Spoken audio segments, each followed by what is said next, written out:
School ರಜೆ ಬಿಡ್ತಿದ್ದಂಗೆ ಮಕ್ಕಳೆಲ್ಲ ಮನೆಯಲ್ಲೇ ಇರ್ತಾರೆ. ಅವಾಗವಾಗ ಏನಾದರೂ ತಿನ್ಲಿಕ್ಕೆ ಕೊಡಮ್ಮ ಅಂದಾಗ ಈ ರೆಸಿಪಿನ ಮಾಡಿ ಸಖತ್ ಟೇಸ್ಟಿಯಾಗಿರುತ್ತೆ. ಹಾಗೆಯೇ ತುಂಬಾ ಇಷ್ಟಪಟ್ಟು ತಿಂತಾರೆ ಅಂತಲೇ ಹೇಳ್ಬೋದು. ಇದನ್ನು ಮಾಡಲಿಕ್ಕೆ ಜಾಸ್ತಿ ಇಂಗ್ರೀಡಿಯೆಂಟ್ಸ್ ಏನೂ ಬೇಕಾಗೋದಿಲ್ಲ. ಮನೆಯಲ್ಲೇ ಇರುವಂತಹ ಸ್ವಲ್ಪ ತರಕಾರಿ ಹಾಗೆಯೇ ಬ್ರೆಡ್ ಸ್ಲೈಸಸ್ ಇದ್ದರೆ ಸಾಕು. ಸಖತ್ ಟೇಸ್ಟಿಯಾಗಿರುವಂತಹ ರೆಸಿಪಿನ ನೀವಿಲ್ಲಿ ಸುಲಭವಾಗಿ ಮನೆಯಲ್ಲೇ ಮಾಡ್ಕೊಳ್ಬೋದು. ಹಾಗಾದರೆ ಬನ್ನಿ ತಡ ಮಾಡದೆ ರೆಸಿಪಿನ ಶುರು ಮಾಡೋಣ. ಇದನ್ನು ಮಾಡಲಿಕ್ಕೆ ಮೊದಲು ನಾನಿಲ್ಲಿ ಮೇನಾಗಿ 4 ಬ್ರೆಡ್ ಸ್ಲೈಸಸನ್ನು ತಗೊಂಡಿದ್ದೀನಿ. ಆದಷ್ಟು ಫ್ರೆಶ್ ಆಗಿರುವಂಥದ್ದನ್ನೇ ತಗೊಳ್ಳಿ. ಈ ರೀತಿಯಾಗಿ ವೈಟ್ ಬ್ರೆಡ್ ಆದರೂ ತಗೊಳ್ಬೋದು, ಇಲ್ಲಾಂದರೆ ಬ್ರೌನ್ ಬ್ರೆಡ್ ಆದರೂ ತಗೊಳ್ಬೋದು. ಹಾಗೆಯೇ ಇದ್ರ ಜೊತೆಗೆ ನಾನಿಲ್ಲಿ 1 ಗರಿ ಆಗುವಷ್ಟು ಕರಿಬೇವು ಸೊಪ್ಪು, ಇದ್ರ ಜೊತೆಗೆ ಚೆನ್ನಾಗಿ ಹಣ್ಣಾಗಿರುವಂತಹ 2 ಟೊಮೆಟೊನ ಹಾಕ್ಕೊಳ್ತಾ ಇದ್ದೀನಿ. ಇವಿಷ್ಟು ಪದಾರ್ಥ ಇದ್ದರೆ ಸಾಕು. ಹಾಗೆಯೇ ಇದ್ರ ಜೊತೆಗೆ ನಾನಿಲ್ಲಿ ಸಣ್ಣದಾಗಿ ಉದ್ದವಾಗಿ ಕಟ್ ಮಾಡಿರುವಂತಹ ಈರುಳ್ಳಿನ ತಗೊಂಡಿದ್ದೀನಿ. ಟೊಮೆಟೊಕಿನ ಈರುಳ್ಳಿ ಸ್ವಲ್ಪ ಜಾಸ್ತಿ ಅನ್ನೋಂಗೆ ತಗೊಳ್ಬೇಕು. ನಾನಿಲ್ಲಿ ಮೀಡಿಯಮ್ ಸೈಜಿನ 3 ಈರುಳ್ಳಿನ ಈ ರೀತಿಯಾಗಿ ತೆಳ್ಳದಾಗಿ ಉದ್ದವಾಗಿ ಕಟ್ ಮಾಡಿ ತಗೊಂಡಿದ್ದೀನಿ. ಇವಾಗ ನಾನಿಲ್ಲಿ ಒಂದು ಪ್ಯಾನಿಗೆ ಸ್ವಲ್ಪ ಎಣ್ಣೆನ ಹಾಕ್ಕೊಳ್ತಾ ಇದ್ದೀನಿ. 2 ಚಮಚ ಆಗುವಷ್ಟು ಎಣ್ಣೆನ ಹಾಕ್ಕೊಳ್ಳಿ. ಎಣ್ಣೆ, ಬೆಣ್ಣೆ, ತುಪ್ಪ ಯಾವುದಾದ್ರೂ ನೀವಿಲ್ಲಿ ಹಾಕ್ಕೊಳ್ಬೋದು. ನಾನಿಲ್ಲಿ ಎಣ್ಣೆನ ಬಳಸ್ತಾ ಇದ್ದೀನಿ. ನೋಡಿ, ಎಣ್ಣೆನ ಹಾಕ್ಕೊಂಡು ನೀಟಾಗಿ ಈ ರೀತಿಯಾಗಿ ಪ್ಯಾನ್ ತುಂಬ ಸ್ಪ್ರೆಡ್ ಮಾಡಿಕೊಂಡು ಇವಾಗ ನಾನಿಲ್ಲಿ ಬ್ರೆಡ್ಡನ್ನು ಫ್ರೈ ಮಾಡ್ಕೊಳ್ತಾ ಇದ್ದೀನಿ. ಕ್ರಿಸ್ಪ್ ಆಗಬೇಕು ಅನ್ನೋ ಹಾಗಿದ್ರೆ ಉರಿನ ಪೂರ್ತಿಯಾಗಿ ಲೋ ಫ್ಲೇಮ್ನಲ್ಲೇ ಇಟ್ಟು ಫ್ರೈ ಮಾಡ್ಕೊಂಡು ತಗೊಳ್ಳಿ. ಬ್ರೆಡ್ ಸ್ವಲ್ಪ ಸಾಫ್ಟ್ ಆಗಬೇಕು ಅನ್ನೋ ಹಾಗಿದ್ರೆ ಉರಿನ ಪೂರ್ತಿಯಾಗಿ ಹೈ ಫ್ಲೇಮ್ನಲ್ಲೇ ಇಟ್ಟು ಇದೇ ರೀತಿಯಾಗಿ 2 ಸೈಡು ಚೆನ್ನಾಗಿ ಫ್ರೈ ಮಾಡ್ಕೊಂಡು ತಗೊಳ್ಬೇಕು. ನೋಡಿ, 2 ಸೈಡು ಈ ರೀತಿಯಾಗಿ ಚೆನ್ನಾಗಿದು ಫ್ರೈ ಆದಮೇಲೆ ಇವಾಗ ನಾನಿಲ್ಲಿ ಒಂದು ಪ್ಲೇಟಿಗೆ ಎತ್ತಿಟ್ಕೊಳ್ತಾ ಇದ್ದೀನಿ.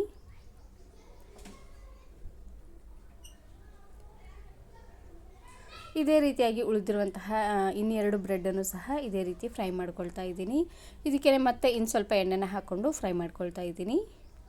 ನಾನಿಲ್ಲಿ ಉರಿನ ಪೂರ್ತಿಯಾಗಿ ಸ್ವಲ್ಪ ಕ್ರಿಸ್ಪಾಗಿ ಮಾಡ್ಕೊಳ್ತಾ ಇದ್ದೀನಿ. ಬ್ರೆಡ್ ಸ್ವಲ್ಪ ಕ್ರಿಸ್ಪ್ ಆಗಿದ್ದರೆ ಮಕ್ಕಳು ತಿನ್ನಲಿಕ್ಕೆ ತುಂಬಾ ಇಷ್ಟಪಡ್ತಾರೆ ನೋಡಿ. ಹಾಗಾಗಿ ಸ್ವಲ್ಪ ಈ ರೀತಿಯಾಗಿ ಕ್ರಿಸ್ಪಾಗಿ ಮಾಡಿಕೊಂಡು ಒಂದು ಪ್ಲೇಟಿಗೆ ಎತ್ತಿಟ್ಕೊಳ್ತಾ ಇದ್ದೀನಿ. ಇವಾಗ ನಾನಿಲ್ಲಿ ಅದೇ ಪ್ಯಾನ್ಗೆ ಇನ್ನು ಸ್ವಲ್ಪ ಎಣ್ಣೆನ ಹಾಕ್ಕೊಂಡು 1 ಚಮಚ ಆಗುವಷ್ಟು ಜೀರಿಗೆ, ಸಾಸಿವೆ ಹಾಗೆಯೇ 1 ಗರಿ ಆಗುವಷ್ಟು ಕರಿಬೇವು ಸೊಪ್ಪನ್ನು ಹಾಕ್ಕೊಂಡು ಇದ್ರ ಜೊತೆಗೆ ಉದ್ದವಾಗಿ ಕಟ್ ಮಾಡಿರುವಂತಹ ಈರುಳ್ಳಿ ಹಾಗೆಯೇ ಒಂದೇ ಒಂದು ಹಸಿರು ಮೆಣಸಿನಕಾಯಿನ ಸಣ್ಣದಾಗಿ ಕಟ್ ಮಾಡಿ ಹಾಕ್ಕೊಳ್ತಾ ಇದ್ದೀನಿ.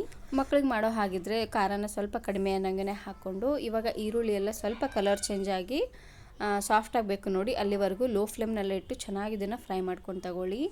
ಒಂದು ಸಾರ್ತಿ ಈ ರೆಸಿಪಿನ ಮಾಡ್ಕೊಳ್ಳಿ, ಸಖತ್ ಟೇಸ್ಟಿಯಾಗಿರುತ್ತೆ. ತುಂಬಾ ಇಷ್ಟಪಟ್ಟು ತಿಂತಾರೆ ಅಂತಲೇ ಹೇಳ್ಬೋದು. ಈರುಳ್ಳಿ ಎಲ್ಲ ಸ್ವಲ್ಪ ಗಟ್ಟಿ ಆಗಿದೆ ಅನ್ನೋ ಹಾಗಿದ್ರೆ ಈ ರೀತಿಯಾಗಿ ಸ್ಪೂನಿನ ಸಹಾಯದಿಂದ ಎಲ್ಲ ಈರುಳ್ಳಿನೂ ಈ ರೀತಿಯಾಗಿ ಪೀಸ್ ಥರ ಮಾಡಿಕೊಂಡು ಫ್ರೈ ಮಾಡ್ಕೊಂಡು ತಗೊಳ್ಳಿ. ಇದಕ್ಕೆ ಮೇನಾಗಿ ಈರುಳ್ಳಿನ ಸ್ವಲ್ಪ ಜಾಸ್ತಿ ಅನ್ನೋಂಗೆ ಹಾಕ್ಕೊಳ್ಬೇಕು. ನೋಡಿ, ಈರುಳ್ಳಿ ಕಲರೆಲ್ಲ ಈ ರೀತಿಯಾಗಿ ಸ್ವಲ್ಪ ಚೇಂಜ್ ಆಗೋವರೆಗೂ ಫ್ರೈ ಮಾಡ್ಕೊಂಡಿದ್ದಾದಮೇಲೆ ಇದಕ್ಕೆ ನಾನಿಲ್ಲಿ ಟೊಮೆಟೊನ ಹಾಕ್ಕೊಳ್ತಾ ಇದ್ದೀನಿ. ಟೊಮೆಟೊನ ಹಾಕ್ಕೊಂಡು ಇದಕ್ಕೆ ನಾನಿಲ್ಲಿ 1/4 ಚಮಚ ಆಗುವಷ್ಟು ಅರಶಿನ ಪುಡಿನ ಹಾಕ್ಕೊಳ್ತಾ ಇದ್ದೀನಿ. ಹಾಗೆಯೇ ರುಚಿಗೆ ತಕ್ಕಷ್ಟು ಉಪ್ಪು. ಟೊಮೆಟೊ ಬೇಗ ಸಾಫ್ಟ್ ಆಗಲಿ ಅಂತ ನಾನಿಲ್ಲಿ ರುಚಿಗೆ ತಕ್ಕಷ್ಟು ಉಪ್ಪು ಹಾಗೆಯೇ 1/4 ಚಮಚ ಆಗುವಷ್ಟು ಅರಶಿನ ಪುಡಿನ ಹಾಕ್ಕೊಂಡು ಬೇಯಿಸ್ಕೊಳ್ತಾ ಇದ್ದೀನಿ. ಇದ್ರ ಜೊತೆಗೆ ನಾನಿಲ್ಲಿ 1/4 ಚಮಚ ಆಗುವಷ್ಟು ಗರಂ ಮಸಾಲಾನ ಹಾಕ್ಕೊಳ್ತಾ ಇದ್ದೀನಿ. ಗರಂ ಮಸಾಲಾನ ಹಾಕ್ಕೊಳ್ಳಿ, ರುಚಿ ಅಂತೂ ತುಂಬಾ ಚೆನ್ನಾಗಿ ಬರುತ್ತೆ ಅಂತಲೇ ಹೇಳ್ಬೋದು. ಇವೆಲ್ಲ ಪದಾರ್ಥವನ್ನು ಹಾಕ್ಕೊಂಡು ಚೆನ್ನಾಗಿ ಇದನ್ನು ಈ ರೀತಿಯಾಗಿ ಮಿಕ್ಸ್ ಮಾಡಿಕೊಂಡು ಟೊಮೆಟೊ ಎಲ್ಲ ಸ್ವಲ್ಪ ಸಾಫ್ಟ್ ಆಗೋವರೆಗೂ ಬೇಯಿಸ್ಕೊಂಡು ತಗೊಳ್ಬೇಕು.